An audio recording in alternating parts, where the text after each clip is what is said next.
이야기 나눌까 합니다. 이 세상은 정말 슬픈 장면이 많이 있습니다. 어, 손창섭 씨가 쓴 비 오는 날이란 단편 소설이 있거든요. 거기에 보면 이제 피난 시절에 이런 이야기가 있어요. 친구 집에 갔는데 주인공이 허름한 동네, 다 피난 가서 지금 부산이에요, 부산. 허름한 동네인데 친구가 여동생과 둘이 살고 있어요. 부모님은 아마 전쟁통에 잃어버렸는지 나와 있지 않는데, 그 비가 오는 날 친구 집에 갔더니 친구는 없고 이제 기다리고 있는 중인데, 비가 와서 막 물이 새는 거예요. 판잣집 같은 데에서 살고 있어요. 근데 지붕이 천막으로 돼 가지고 이렇게 뭘 세워 놓고 양동이에 물이 뚝뚝 떨어지는 것에 이렇게 받아 놓고 있는 걸 봤어요. 그래서 양동이 들어가니까 여동생이 인사를 하고 누워 있고, 양동이 물이 많이 차서 그 물을 버리려고 하다가 쏟았어요. 쏟았더니 깜짝 놀라서 누워있던 여동생이 일어났는데 소아마비예요. 그걸 보고 이 주인공이 굉장히 놀랬죠. 다리가 가늘했어요. 어쩐지 이 친구가 자기 여동생을 자꾸 자기하고 이렇게 연결시켜 주려고 했던 그런 것이 기억이 나고, 또 계속 그러는 청을 뒤로 하고 미안한 마음으로 이제 그 집엔 잘 안 가게 됐다, 뭐 그런 내용인데, 저는 왠지 그걸 읽으면서 이렇게 마음이 참 슬프기가 짝이 없어요. 판잣집에다가 또 소아마비 여동생, 어, 잘 잊혀지질 않습니다. 오늘 이 말씀에 보면 요단과 헤르몬과 미살산이라는 이 말이 나오는데, 이 지역은 이 시편을 쓴 사람이 계속 방황했던 모든 지역을 뜻합니다. 헤르몬산, 헐몬산 기슭에 흘러내리는 이 폭포, 또 넘쳐 흐르는 요단강, 그런 것을 이렇게 다니면서 오늘 이 기자는 불안과 슬픔에 떨고 있는데, 그런 산기슭 보면서 이렇게 좀 위로를 얻으려고 했을 겁니다. 오늘 우리가 슬픔, 또 읽었던 것처럼 낙심, 이런 것에 대해서 좀 이야기를 하고자 하는데, 크리스찬이 슬픔을 당할 때, 낙심을 당할 때 어떻게 해야 되는가 하는 거예요. 어떻게 해야 되는가? 그냥 억제해야 되는가? 그 답은 뭐냐면 억제하는 것은 아니라는 거예요. 하나님 앞에서 정직하게 울어도 된다. 어떨 때는 그냥 소리 지르면서 울어도 된다. 소리 없이 울어도 된다.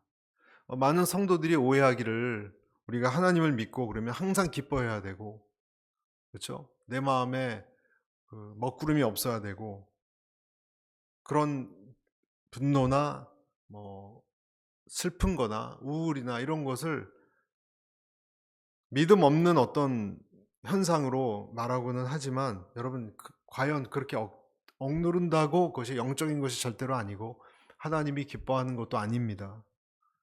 억눌린 것은요 절대 사라지지 않고 반드시 영적인 침체로 가거나 신체적인 질병으로 나타납니다.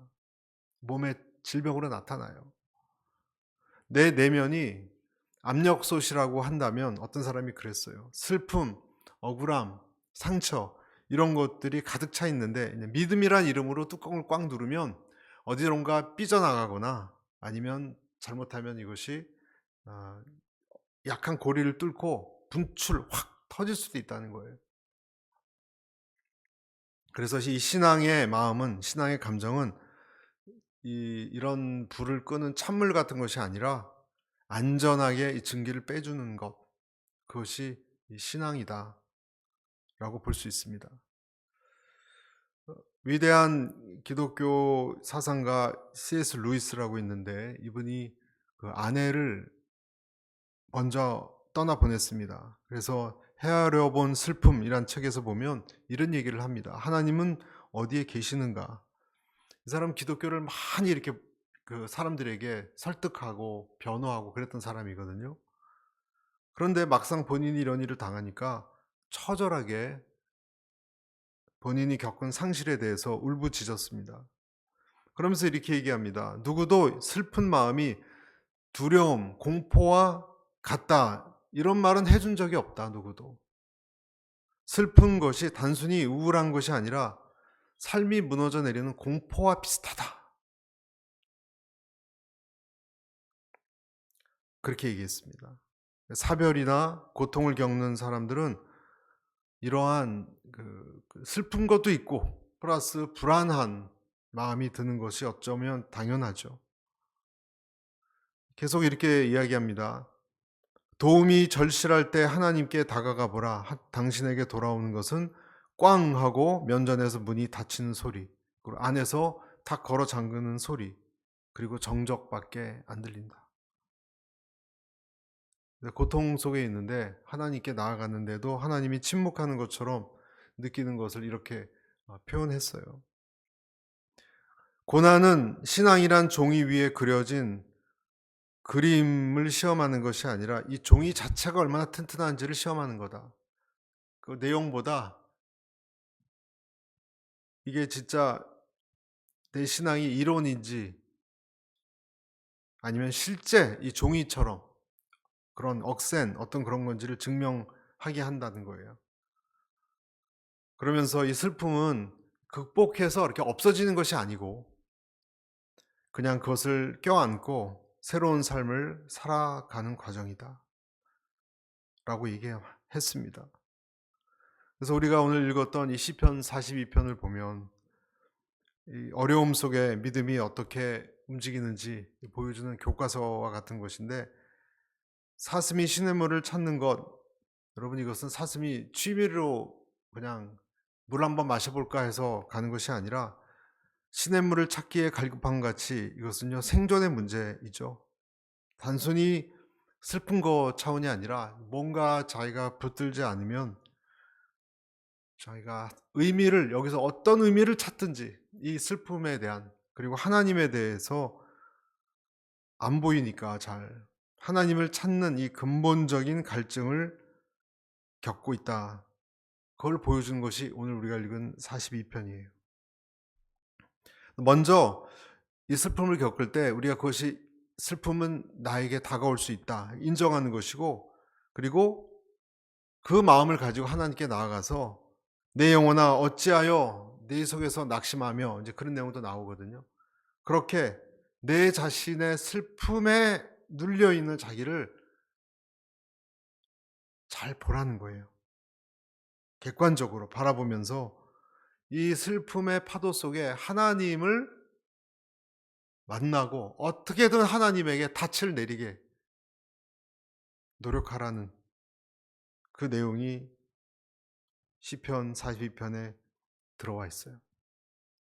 그래서 이 시냇물이 영혼이 주를 찾기에 갈급함 같이 하나님에게 닻을 내리고 더 깊은 신앙으로 나아가게 하는 것이 이런 고난 시편 같은 이 노래의 의도이고 내용입니다. 성경에서도 보면 예수님은 어떠했냐면, 예수님도 분노하셨고 성전 정화시킬 때 분노의 감정이 있었고 통곡하셨고요. 나사로가 죽었을 때 비탄에 빠지셨어요. 예수님도. 그리고 겟세마네 동산에서는 굉장한 고통을, 고뇌를 느끼셨습니다.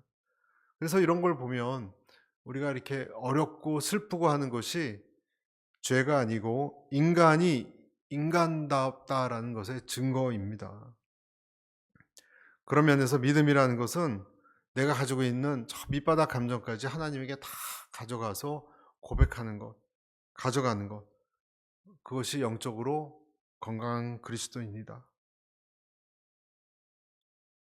기도를 통해서 그렇게 할 수 있죠, 여러분. 그래서 자기 마음을 비춰서 다 하나님께 고백해야지 맞는 거예요, 여러분.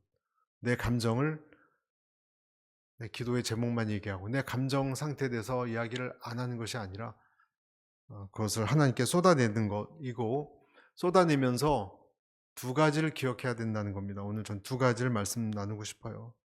내 마음을 하나님께 쏟아내면서 우리 첫 번째 이 슬픈 마음에 대해서 무엇을 기억해야 되느냐 같이 한번 읽겠습니다. 신실하신 하나님이 계심을 믿으라. 그 와중에도 신실한 하나님이 계시다는 것을 믿는 겁니다. 이 모든 과정 속에서도 하나님이 나를 여전히 지켜보고 계시고 보살피고 계시고 감찰하고 계심을 믿습니다. 아멘. 여러분 믿습니까? 다윗이 괴로워서 빠져 있을 때 시편에 보면 56편 8절에 이렇게 표현되어 있습니다. 나의 유리함을 주께서 계수하셨사오니 나의 눈물을 주의 병에 담으소서. 이것이 주의 책에 기록되지 아니하였나이까. 여러분 여기 이 내용에 무슨 내용이 있어요? 주님의 병에 담았다는 거든요. 휘발유처럼 날아간다는 뜻이 아니에요. 내가 하나님께 내 마음의 슬픔을 얘기하면 주님은 그것을 기록으로 남기세요. 그리고 기억하세요. 그냥 무시하지 않으세요. 여러분 우리가 어떤 사람 얘기하면 그것을 소중히 생각하는 사람이라면 그 사람의 아픔을 기억하려고 그러잖아요. 그런 것처럼 하나님이 내 마음의 아픔을 병에 담듯이 무시하지 않는다는 것입니다. 그리고 예수님이 말씀하시는 거예요. 그런 우리에게 계수하시고 병에 담고 기록되지 아니하였나이까. 그리고 주님은 너의 슬픔을 계수한다는 뜻, 내가 이해한다. 어떻게 안 그렇겠냐. 그 슬픔을 나에게 달라. 왜냐하면 주의 병에 이제 저장시켜야 되니까. 그렇게 하시는 하나님에 대해서 노래한 거예요, 여러분. 시편 56편 같은 경우는. 예수님은 베다니의 나사로에 대해서 그 사람들이 다 슬퍼하고 있을 때 그 슬픈 것을 무감정한 마음으로 그냥 넘어가지 않고 그 속으로 들어가셨듯이 우리의 슬픔에도 주님이 관여하시고 들어오십니다. 그리고 모든 것이 그 예수님이 내 슬픔에 들어오셨기 때문에 내가 모든 것을 잃어버린 것이 아니라는 것.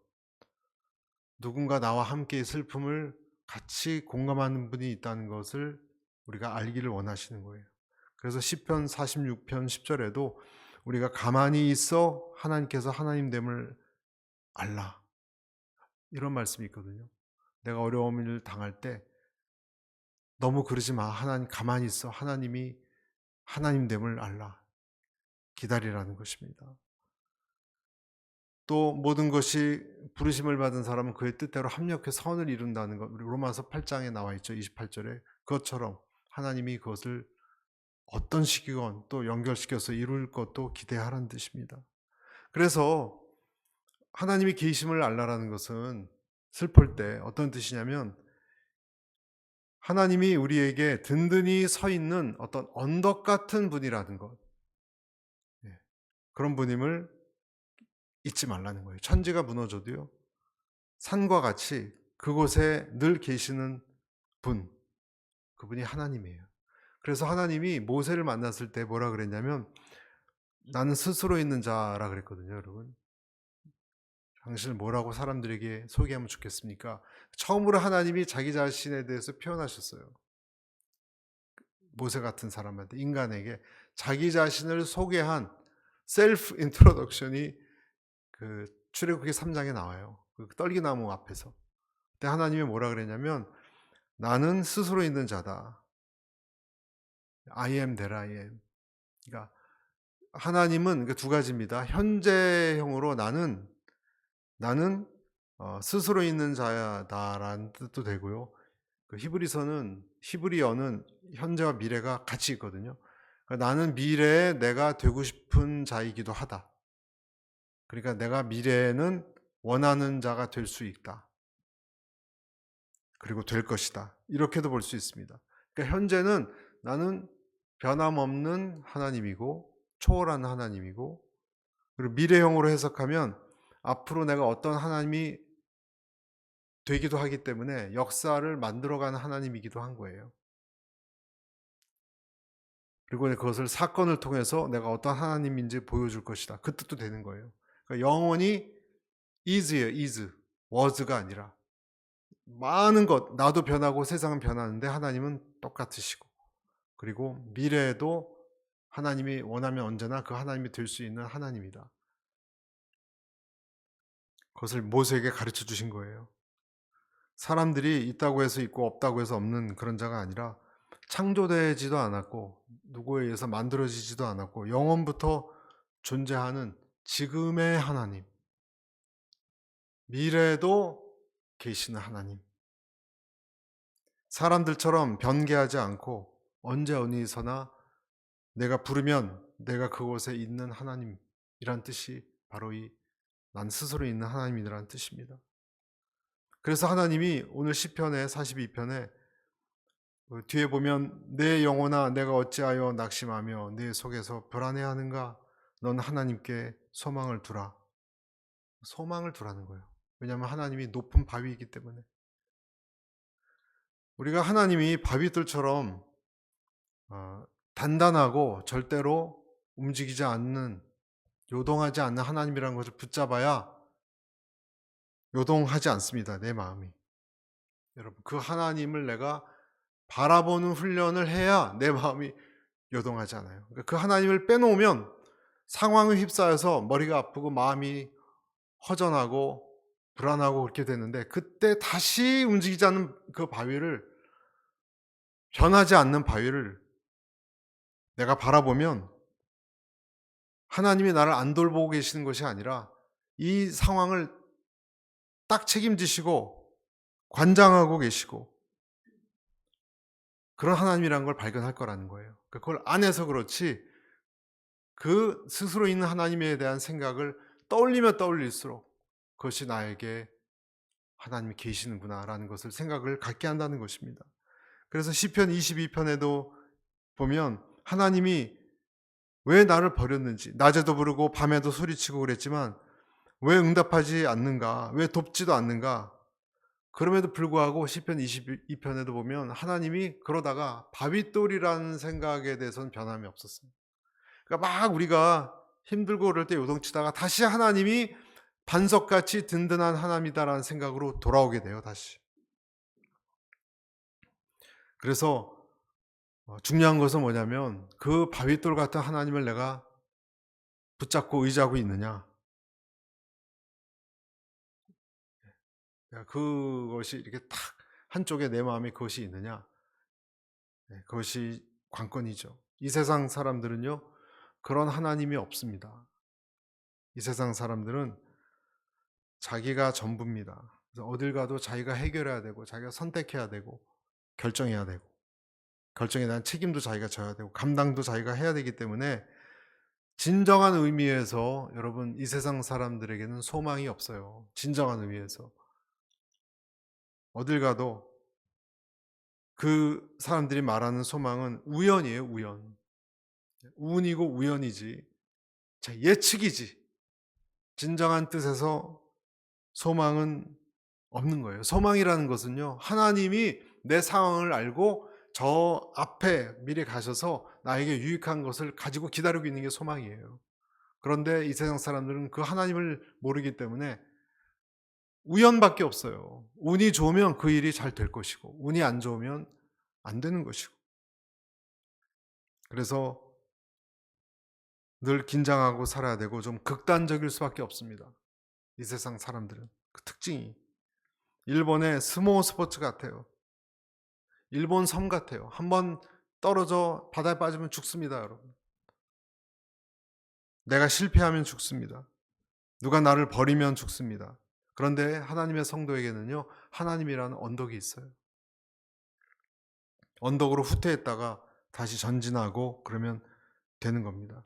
그래서 힘들 때 하나님이라는 언덕에 피난처 삼아서 후퇴했다가, 이 세상은 외롭고 힘들지만, 이런 깨달음을 얻는 거예요. 외롭고 힘들지만 진짜 외로운 것은 아니구나. 진짜 처절하게 외로운 것만은 아니구나. 이것을 경험합니다. 그 사람은. 그렇게 하나님을 찾다가. 그래서 시편 73편에 시작. 하늘에서는 주 외에 누가 내게 있으리요 땅에서는 주밖에 내가 사모할 리 없나이다. 여러분, 이때 이것을 느끼면, 이것을 직관적으로 혹은 영적으로 혹은 이것을 응답을 받고 느끼면, 여러분 느낄 때가 있거든요. 이론 속에서 하나님을 믿다가 여러분 믿음이 뿌옇고 잘 모르다가 어느 날 어떤 상황에, 어떤 긴박한 상황에 어떤 응답으로, 어떤 음성으로, 어떤 사건으로 확실하게 하나님이 나를 보고 계시고 알고 계시느냐가 하는 걸 느끼면 여러분 견고해집니다. 할렐루야. 그 경험이 한 번이라도 있으면 견고해집니다. 이것은 도저히 다른 식으로 설명이 안 되는 사건이 일어나면 그때 여러분은 하늘에선 주 외에 내가 누가 있으리요 땅에선 주밖에 내가 사모할 자 없다. 이 고백대로 견고해집니다. 강해집니다. 이 내적인 어떤 통합이 이루어집니다. 아, 그러면 그렇지. 이 마음에 이 통합이 이루어져요. 그리고 역시 두려움도 있고 사람들의 시선도 있고 그렇지만 휘둘리지 않고요. 이 하나님의 절대적인 어떤 기준이 있다면 거기에 나를 딱 이렇게 정위치시킵니다. 그리고 그런 기준이 세워져 있을 때 사람은 일어섭니다. 슬픔, 낙심, 그런 것이 다 사라졌다는 뜻이 아니에요. 그런데 특별한 하나님의 어떤 목적, 그리고 하나님이 건재하시다는 것을 느끼면 이 상황을 내가 이겨낼 수 있는 분명한 이유가 생기기 때문에 일어섭니다. 그래서 이 반석 같은, 바윗돌 같은 하나님을 내가 경험해야 되는 것이 너무너무 중요한 거예요. 그 사람이 슬픔을 통과하는 거예요. 그 사람이. 그럴 수 있어. 그렇지. 그 하나님이 계시기 때문에 직접 연관이 없어도 그 하나님을 알면 어떻게 해석하느냐? 그럴 수 있지. 하나님이 알고 계시지. 무슨 뜻이 있겠지. 어떤 의미가, 사명이 있어서 내가 이것을 통과할 이유가, 이 어려움이 분명히 있을 거야. 여러분, 이 차이는요, 살고 죽고의 차이예요. 이 생각이 들어와요, 여러분. 그래서 이런 사람은 내가 당한 어떤 슬픈 일을 그냥 단순하게 1차원으로만 보지 않고 이 상황도 보고 그리고 하나님도 같이 봐요, 동시에. 아멘. 사라가 세상을 떠났을 때 아브라함이 어떻게 반응을 했냐면 창세기 23장에 기록되어 있는데, 아브라함도 아내가 죽고 나서 멀리서 그렇게 갈대우리에서 같이 떠나온 인생의 최대 동반자 아니었어요, 여러분? 사라가 죽고 나서 깊은 슬픔을 표시하고 울었다고 나와요. 그러면서 동시에 이 약속의 땅에 대해서 어떤 믿음의 행동을 하는지 성숙한 모습도 나와요. 아브라함은 사라를 매장할 땅을 사기 위해서 해쪽 속 앞에 나갔거든요.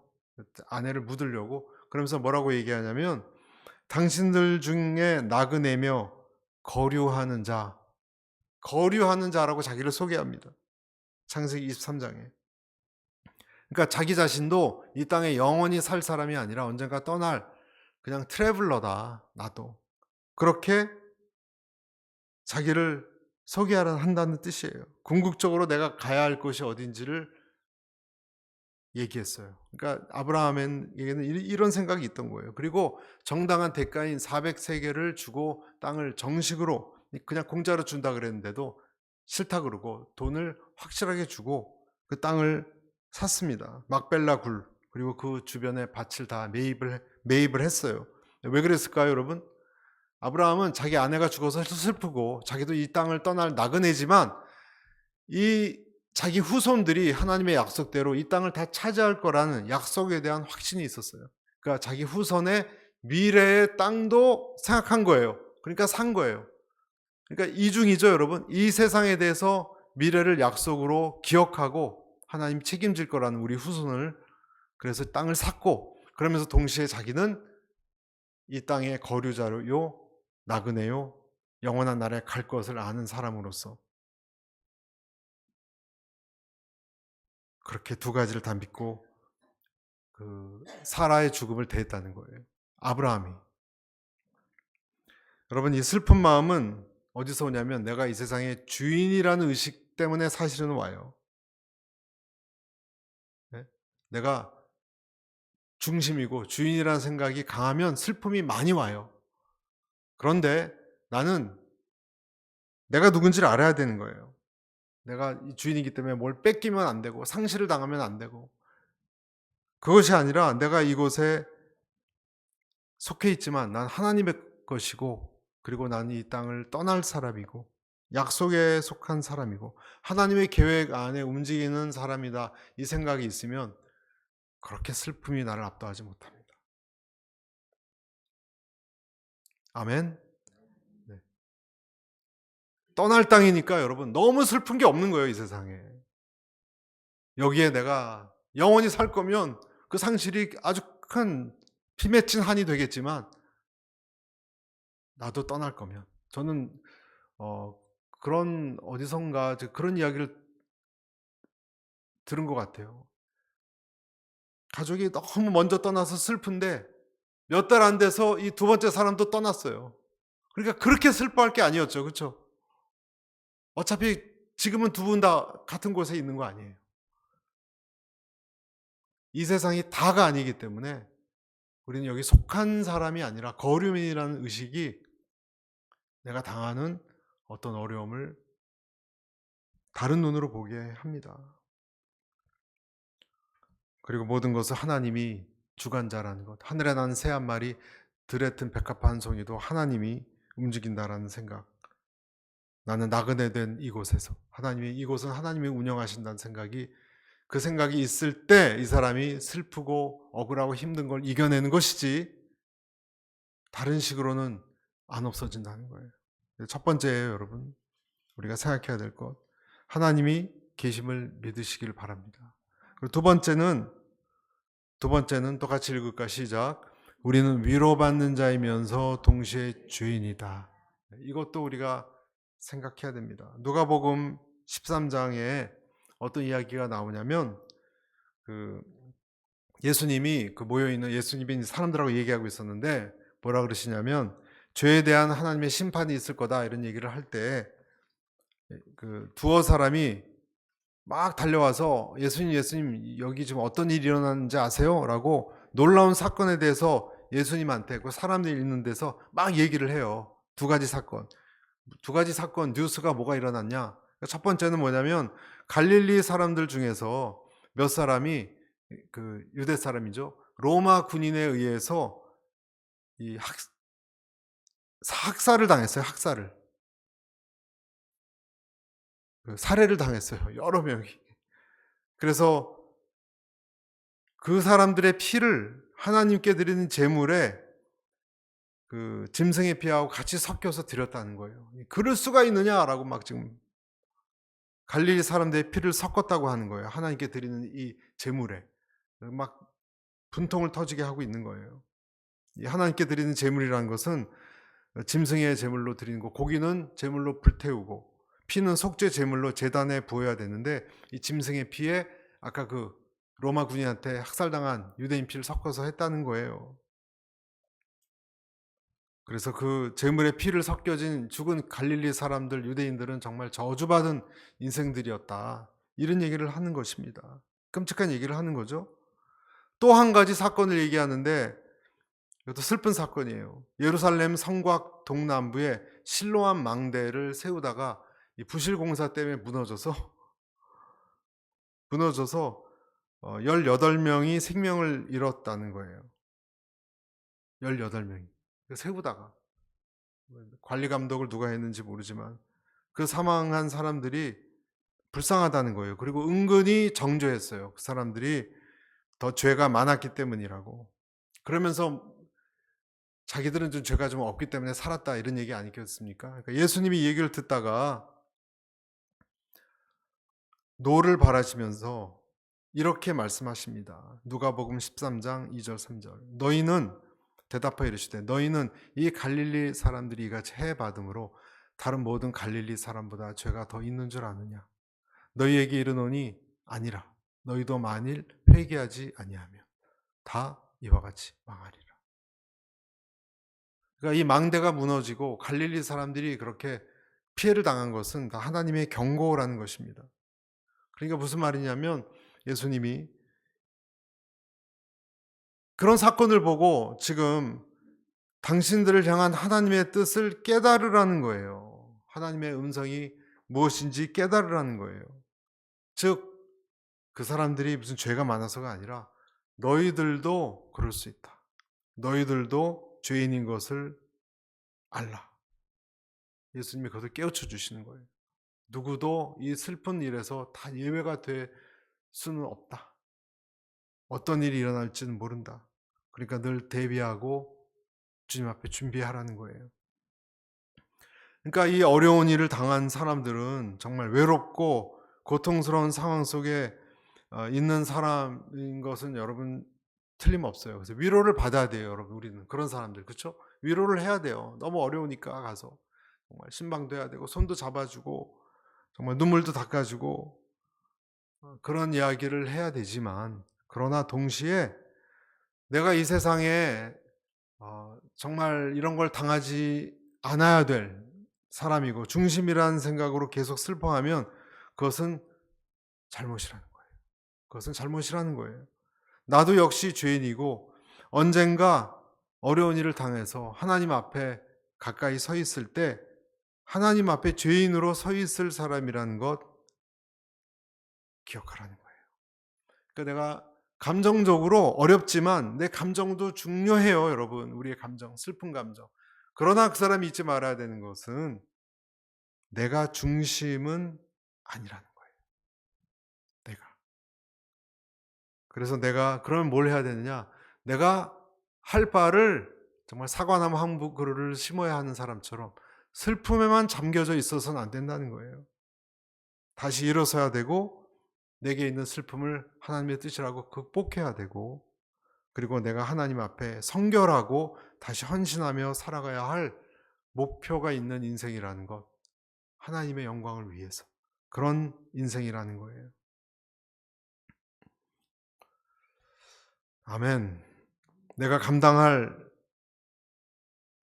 일들이 있습니다, 여러분. 내가 감당해야 될 이 세상에 내 약점, 어려움이 다 있습니다, 사람들은. 하지만 내가 하나님 앞에 계속 열매를 맺어가야 될, 여전히 농부고 그르시고 용사라는 것, 그것도 잊지 말아야 됩니다. 하나님이 내게 시킨 사명을 또 다 해야 되는 거예요. 그래서 슬픈 일이 일어나면 나는 그 슬픔까지 주님께 맡겨야 되고, 그리고 내 자신을 다시 돌아보고 다시 하나님을 소망해야 되는 것이 우리의 자세라는 거예요. 전도서 7장 14절에 우리가 잘 아는 형통한 날에는 기뻐하고, 같이 읽겠습니다. 공고한 날에는 되돌아보아라. 이 두 가지를 하나님이 병행하게 하사 사람이 그의 장래일을 능히 헤아려 알지 못하게 하셨느니라. 공고할 때는 어떻게 하라 그랬어요? 되돌아보아라. 공고할 때는 되돌아보고 하나님을 생각하고, 그리고 생각할 것을 생각하라는 거예요. 이 세상은 어차피 여러분 불완전한 죄로 어긋난 세상이라는 것, 그 속에서 거룩한 사람들이 많이 고통받는 세상이에요, 여러분. 그러니까 하나님이 회복을 하고 계시지만 이 세상은 다 회복이 되지 않은 그냥 결점투성이인 세상이라는 것, 끝이 아직 안 온 세상이라는 것, 악한 자들이 주인 행세를 하고 불의한 사람들이 어려움을 겪는 그런 세상이라는 것, 그런 그라운드가 이 세상이기 때문에 당연히 슬프고 힘들고 말이 안 되는 일이 일어나죠. 당연히. 그런데 이런 곳에서도 하나님은 우리를 소금이고 빛으로, 우리 같은 사람들을 이리대 속에 집어넣는 거예요, 하나님이. 그걸 아시면서, 우리가 상처당할 것도 아시면서. 상처만 당합니까? 부상을 당할 것도 아시면서, 어떨 때는 그 상처와 부상이 다 고쳐지지도 않는 것 아시면서, 그리고 동시에 말씀드렸잖아요. 우리도 아담의 후손의 죄성이 있어요. 우리도 그렇기 때문에 예수님의 사랑과 은혜가 필요한 사람이라는 것. 그래서 그 속에 우리가 같이 묻혀서 살아가지만 그 불완전한 이 세상의 조건들을 껴안고 살 수밖에 없고, 여러분 문제가 없는 가정이 있습니까? 다 있지. 근데 그것을 알지만 주님이 그 속에서 우리가 주님의 은혜와 사랑을 붙들고 계속 걸어가라는 거예요. 예수님이 말씀하시는 것은 너희는 또 넘어지고 또 불행한 어떤 일들이 우리를 상처내고 그럴 수 있지만 끝까지 인내하고 끝까지 생명의 면류관을 향해서 나가야 된다. 그리고 사단의 회에 우리가 유혹받아서 절대 들어가지 말아야 된다. 그러니까 내 자신이 그런 유혹에 빠질 수 있는 사람이란 걸 늘 두려워하면서 유혹에도 빠지지 말고 슬픈 마음을 이겨내면서 예수님의 피를 의지하면서 걸어가야 된다. 그래서 위로만 받는 사람만이 아니라 너 자신의 그런 연약함을 받아들이고, 그리고 하나님이 기뻐하는 그런 길로, 죄의 길로 들어가는 것을 피하고 그 길을 걸어가야 된다. 그리고 어떨 때는 다시 그것을 마음을 새롭게 잡아서 하나님께 그것을 맡기고 나아가야 된다. 말씀하는 겁니다. 다윗이 여러분 밧세바 사이에서 첫 아기가 죽었을 때 어떻게 행동을 했냐면 너무나 마음이 낙심이 되어서 슬퍼해서 음식을 먹지 않고 땅바닥에 누워서 밤을 지새우고 기도만 했습니다. 신하들이 아무리 말리고 일어나라고 식사라도 하라고 해도 듣지도 않았고, 혹시 하나님이 우리 아이를 다시, 이미 죽었는데 다시 살려줄 수 있을 거라고 일말의 소망을 가지고 간구했습니다. 근데 아이가 확실히 죽었다는 소식을 들으니까 다윗이 어떻게 했느냐, 주변 사람들이 당황할 정도로 태도가 급변했어요. 일상으로 완전히 복귀했어요. 땅에서 일어나서 몸을 씻고 기름을 바르고 의복을 갈아입고 여호와의 전에 들어가서 경배한 다음에 궁으로 와서 엄청 잘 먹었습니다. 식사를. 신하들이 아니 아이가 살았을 때 죽어갈 때 그렇게 금식하더니 죽자마자 어떻게 이렇게 식사를 하십니까? 다윗이 뭐라 그랬어요? 이렇게 얘기했어요. 사무엘하 12장 23절. 지금은 죽었으니 내가 어찌 금식하랴? 내가 다시 돌아오게 할 수 있느냐? 나는 그에게로 가려니와 그는 내게로 돌아오지 아니하리라 하니라. 죽은 사람 하나님이 그렇게 뜻해서 데려갔는데 내가 이제 다시 불러올 수 없다는 거예요. 그 현실을 그냥 냉정하게 받아들이고, 그리고 나도 언젠가는 죽어서 그 사후세계로 갈 것을 믿음으로 보였던 것입니다. 그래서 오늘 말씀은 이렇게 정리할 수 있을 것 같습니다. 슬픔, 낙심, 고난, 이것은 우리가 경험하는 거기도 하지만 여러분 동시에 이것은 하나님의 것이기도 해요. 나 혼자 당하는 것이 아닙니다. 다 계수한다 그랬잖아요. 유리병에 담는다 그랬고. 그래서 그분께 그것을 돌려드려야 됩니다. 그래서 그분께 돌려드리면서 내가 하나님을 의지하고 그분이 나와 같이 이것을 공감하고 가신다는 걸 첫째 기억하고, 그리고 나 역시 내가 중심이 아니고 주인이 아니고 죄인이라는 것을 자각하면서 다시 마음을 새롭게 일어서야 하는 것입니다. 이것이 우리가 슬픔에 대해서 나아가는 우리의 태도가 되실 줄로 믿습니다. 같이 기도하겠습니다.